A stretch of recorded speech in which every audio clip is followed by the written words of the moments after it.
Eso es muy importante. No podemos crecer, no podemos ser más productivos si no somos capaces de agregar conocimiento, innovación, información a lo que hacemos. No basta proveer de educación si no es de calidad y gratuita, que permita una verdadera inserción laboral.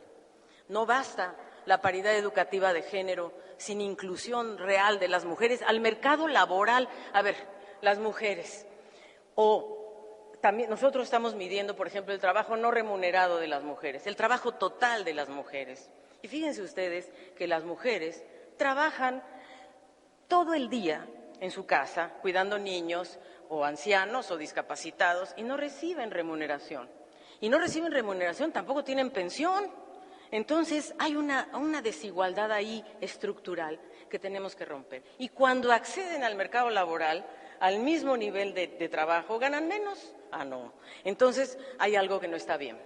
Y no basta un Estado con mayor gasto social si no se logra que ese Estado haga también una redistribución funcional, una redistribución del ingreso. Y no basta con política social asistencial. Lo que buscamos es la universalidad.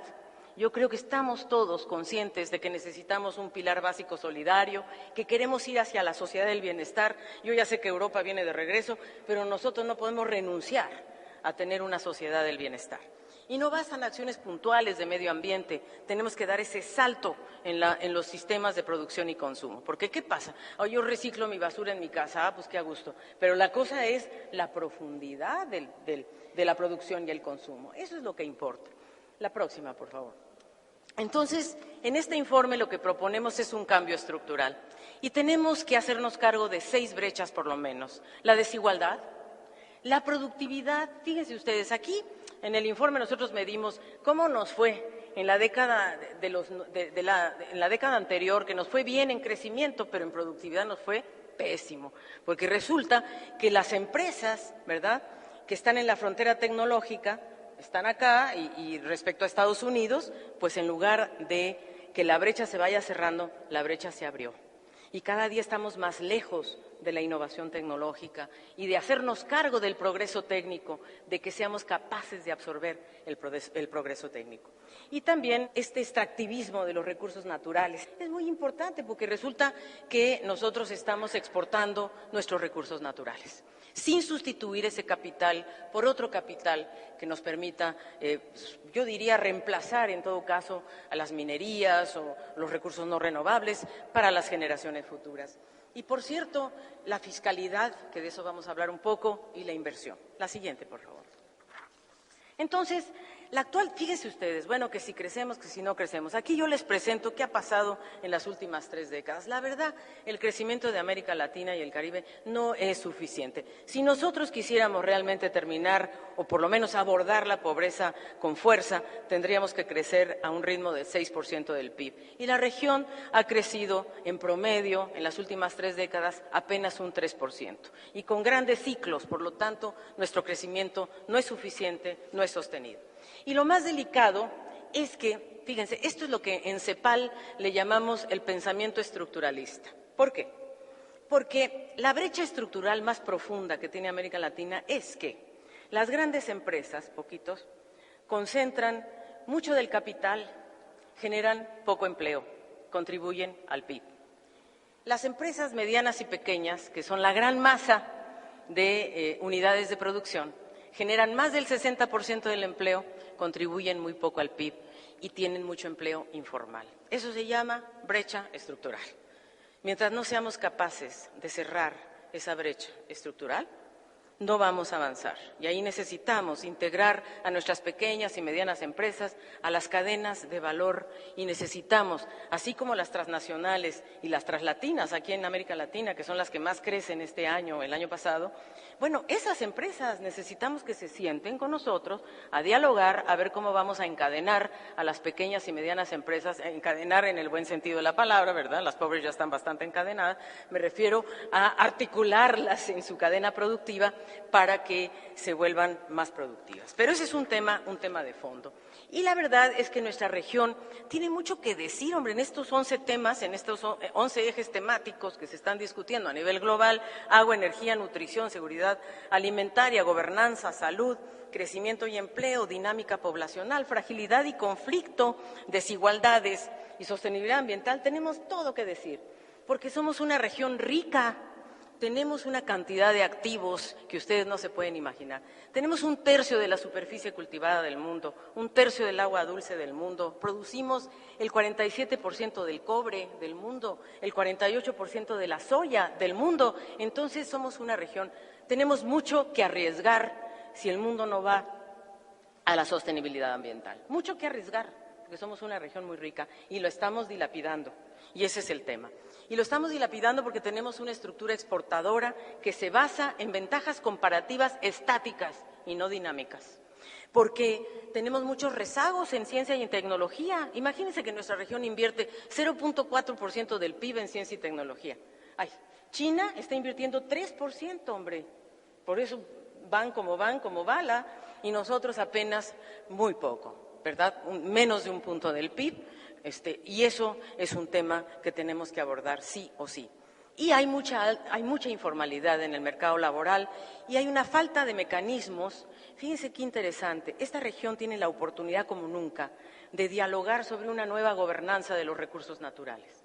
Estamos en una época de macroprecios en materia de materias primas. De verdad, ha habido 4 ciclos en la historia de grandes precios de materias primas. Esta es una.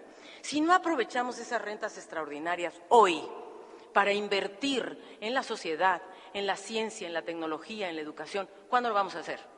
Estamos exportando todo, estamos exportando el cobre, las ganancias, las rentas, todo. Entonces, tenemos que generar mecanismos para apropiarnos de las ganancias de productividad, y eso se llama gobernanza de los recursos naturales, porque nuestra estructura productiva, ¿verdad? Por ejemplo, México y Centroamérica tienen una estructura productiva más vinculada a la manufactura. Sin embargo, se quedó un tanto estancada esa manufactura en tecnología media y baja, no avanzó al ritmo de la tecnología, y eso es lo que hay que apostarle hoy, y creo que México hoy le está apostando fuertemente a este tema.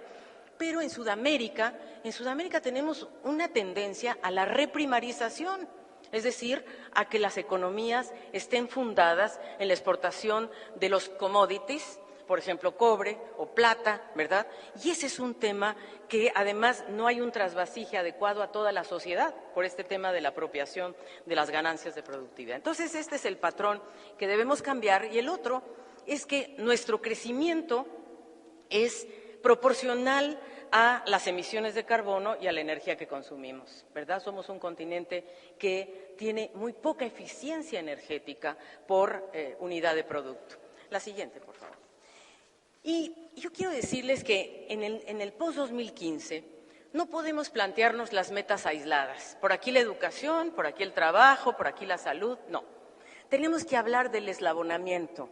Y esos vínculos son los que nosotros queremos mostrar. Y aquí, para muestra, basta un botón. Una persona, un joven, que no termina la primaria, llega a ganar no más de $300 al mes, como lo muestra aquí. Una persona que termina la primaria, ¿verdad?, que logra terminar la primaria, ¿verdad?, quizás puede ganar hasta $500 al mes. Y una persona que termina la secundaria ya llega a $686, $700 al mes. Pero una persona que logra entrar a la terciaria y a la universitaria, digamos a la educación superior, puede llegar a ganar hasta $2,000 al mes. Es decir, el vínculo educación-trabajo está ahí. Y no podemos educar acá y ver lo laboral acá, tenemos que eslabonarlo. La próxima, por favor. Y luego, un tema que a nosotros nos preocupa mucho es cómo se han combinado las enfermedades de la pobreza y de la riqueza, y tenemos hoy por hoy una convivencia muy delicada entre enfermedades, como se llaman, no transmisibles, enfermedades transmisibles, y la verdad es que los que más están sufriendo de ambos tipos son los pobres. Obesidad, diabetes, combinado con malaria, tuberculosis, o sea, es ahí donde hace crisis en realidad la convivencia de la desnutrición, la obesidad, siempre en los hogares más pobres. La siguiente, por favor. Y fíjense que esto es una cosa que a mí sí me preocupa muchísimo, yo creo que a todos nos preocupa mucho y a las agencias que trabajamos en este tema nos preocupó muchísimo. Y es que de los quintiles más pobres, el primero y el segundo, los más pobres de los más pobres, el 48% de la gente que está en ese quintil no tiene protección social alguna, ninguna. No tiene seguro, no tiene doctores, no tiene nada, 48%.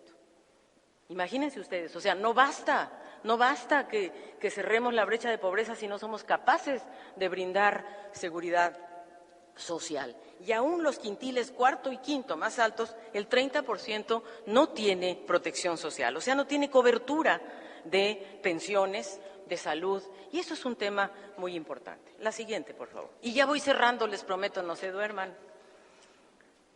El gran tema de debate hoy es los mecanismos de implementación. Mucho bla bla, cómo, cuánto y quién, a qué horas y quién se va a poner con la plata. Entonces, necesitamos combinar los mecanismos de implementación, pero hay una cosa que nuestra región tiene que hacer, y es esto, un pacto fiscal. Nosotros no podemos, de verdad, ciudadanos de América Latina y el Caribe, sentirnos muy orgullosos porque evadimos impuestos, porque lo que estamos evadiendo es nuestra responsabilidad para financiar nuestro propio desarrollo.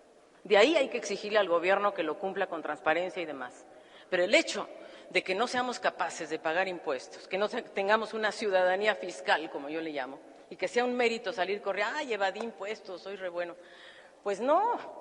Porque entonces, ¿quién te está financiando tu desarrollo? Si no lo haces tú, y la colectividad, la ciudadanía, pues entonces te lo está financiando la inversión extranjera directa y la aceptas sin condiciones, o te la están financiando los migrantes pobres. Porque nosotros tenemos en América Latina, lamentablemente, una cosa que se llama predominancia de la balanza de pagos, porque somos sociedades que dependemos del dólar. Pues, ¿qué hacemos? Mientras aquellos producen y producen dolaritos, pues nosotros compramos y compramos reservas, ¿verdad? Y seguimos y dale. Entonces, ¿cómo es la cosa? Nosotros tenemos que hacernos cargo del pacto fiscal. Tenemos que crear mecanismos fiscales que sean progresivos. La estructura es regresiva porque los que más pagan son los que menos tienen, en lugar de que los que paguen más los que más tienen, con impuestos directos, impuestos sobre la renta, impuestos sobre el patrimonio, nada. Vamos con el impuesto sobre el valor agregado, que es un impuesto regresivo, fácil de aplicar, pero muy regresivo. Entonces, creo yo que es muy importante que pague más el que más tiene, que pague más el que más recibe de las ganancias de productividad de una sociedad. Y esos ingresos son los que América Latina, con muchos trabajos, ha logrado invertir. Miren, la región ha hecho un esfuerzo muy importante, hombre. Fíjense, el gasto público de la región creció en la década 2000-2010, llegó a ser tan importante. Realmente yo les diría que como porcentaje del gasto público, la verdad, nuestra región invirtió alrededor de 60%. Invirtió mucho en educación, en pobreza, en tal. Pero no alcanza, hombre. Un país que tiene una tasa de tributación del 11%, pues no puede, simplemente no puede. Entonces, necesitamos ser más progresivos en materia fiscal. La siguiente. Y aquí está el meollo de la cuestión, fíjense, el financiamiento internacional. O sea, nuestras sociedades necesitan dólares. Como les decía, ¿de dónde vienen? Pues de la inversión extranjera directa.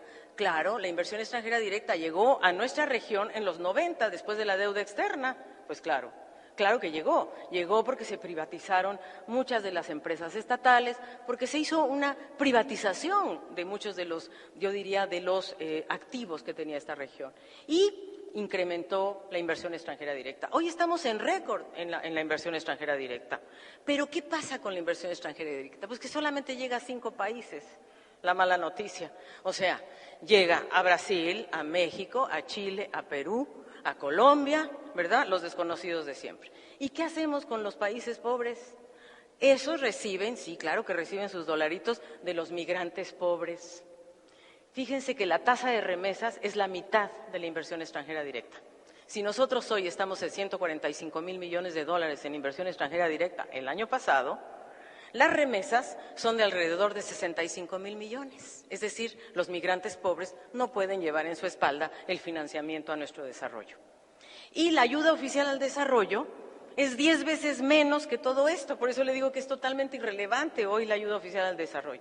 Y las remesas llegan también a pocos países, a El Salvador, a Ecuador, algunos, y la ayuda oficial al desarrollo prácticamente a ninguno, excepto a Haití y con trabajos por ahí a Nicaragua, ¿verdad? Rebeca nos contará eso, pero estamos en un fenómeno que se llama la trampa de ingreso medio, ¿verdad? Ya nos quieren graduar por todos lados, desde las agencias, los donantes, nos quieren graduar de pobres a clase media, quieren que los hogares se endeuden con los bancos, con las casas de consumo, como sea, pero que ya no haya transferencias del norte al sur y que más bien el sur siga transfiriendo capital al norte. La siguiente, por favor. Entonces, ¿cuáles son los mecanismos que tenemos en la mano? Como decía bien el secretario Meade, allá en Naciones Unidas se está discutiendo el tema de financiamiento para el desarrollo. Por favor, grupos de la sociedad civil, organícense para formar un grupo entre ustedes que debata, que entienda, que profundice y nosotros nos ponemos a su disposición qué está en juego en el financiamiento para el desarrollo. ¿De qué se está hablando cuando hablamos de financiamiento para el desarrollo? Importantísimo.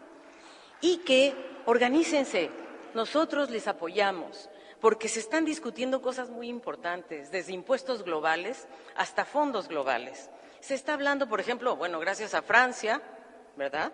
Aparte que nos va a dar una patente por ahí, también nos dio una idea muy importante que es el Tobin Tax, que es el encaje a los flujos financieros, que no se ha logrado instalar, pero la verdad es que en América Latina algunos de nuestros países sí han ya, digamos, logrado establecer encajes a los flujos financieros sin, digamos, que estaban viniendo. Imagínense ustedes, si la tasa de interés en Estados Unidos es 0 y en Brasil es, ¿qué será?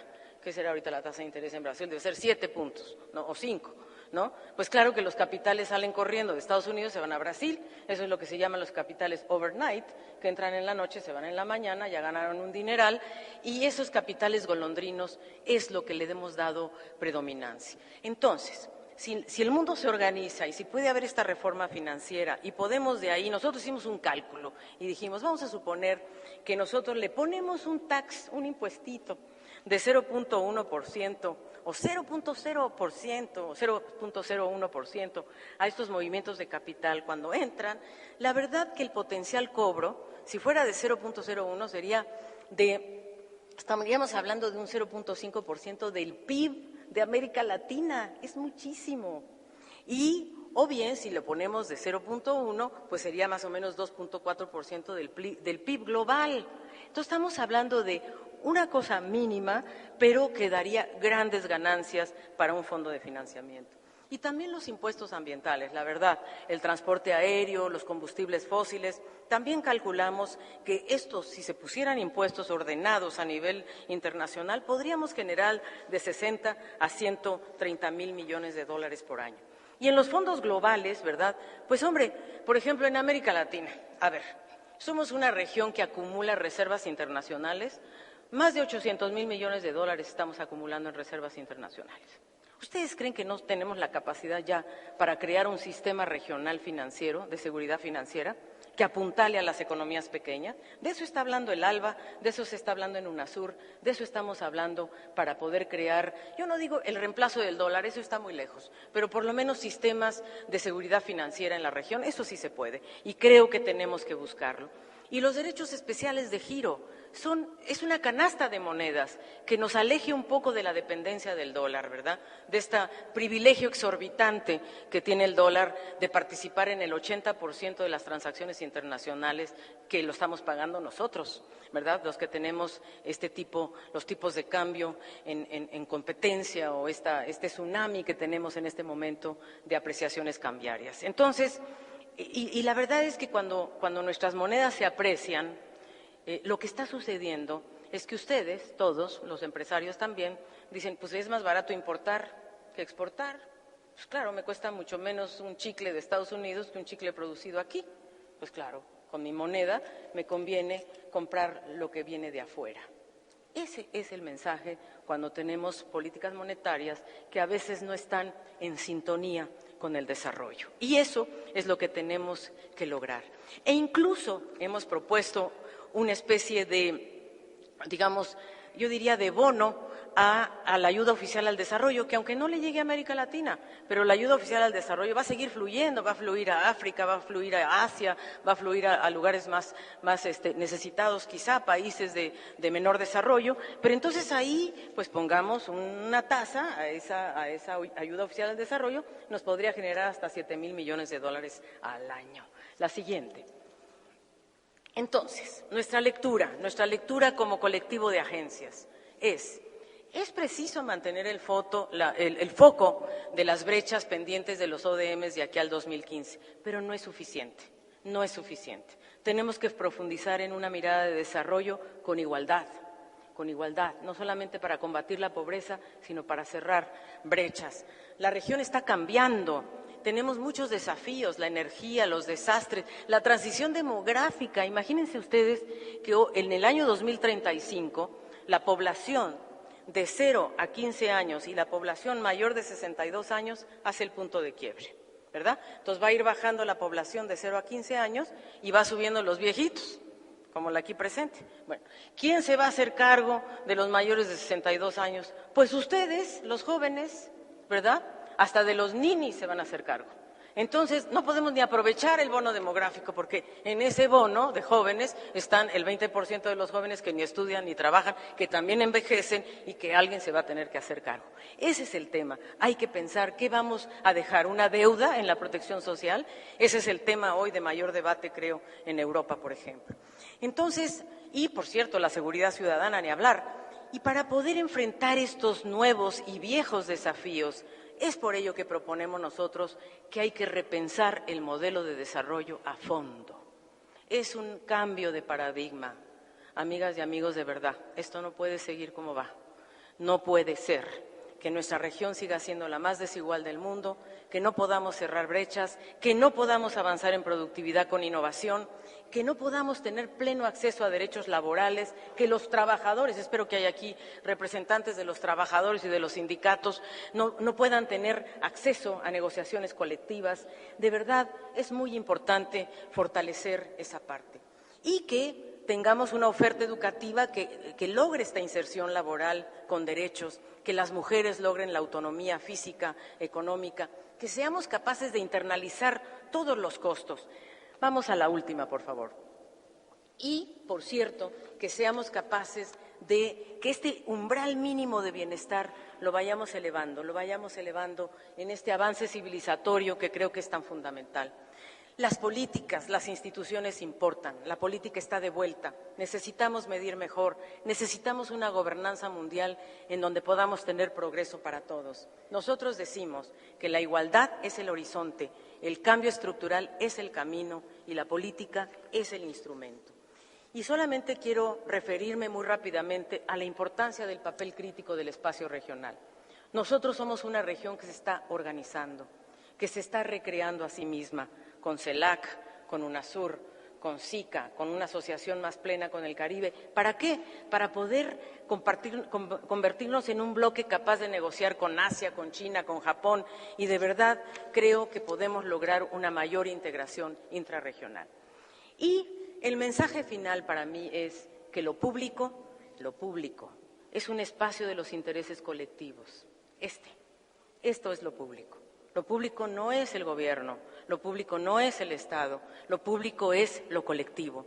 Y el acuerdo político que se tiene que lograr es un nuevo contrato social intergeneracional con definición de responsabilidades, protección de derechos, sistema de rendición de cuentas. Se requiere una visión de largo plazo, ¿verdad? Yo lo he dicho muchas veces y lo digo fuerte y claro, hay que trabajar para la próxima generación, no para la próxima elección. Y se requieren políticas de Estado. Eso, queridos colegas, eso. Y hoy, muchas gracias, aquí con Orozco les digo, los mundos que determinan nuestra identidad se funden en el calor de esa llama, en la agitación del océano, en la soledad aérea y en la transparencia de la montaña. Los elementos se humanizan, pero también se comunican, se reúnen y se abrazan. Ojalá esta reunión sea un abrazo. Gracias.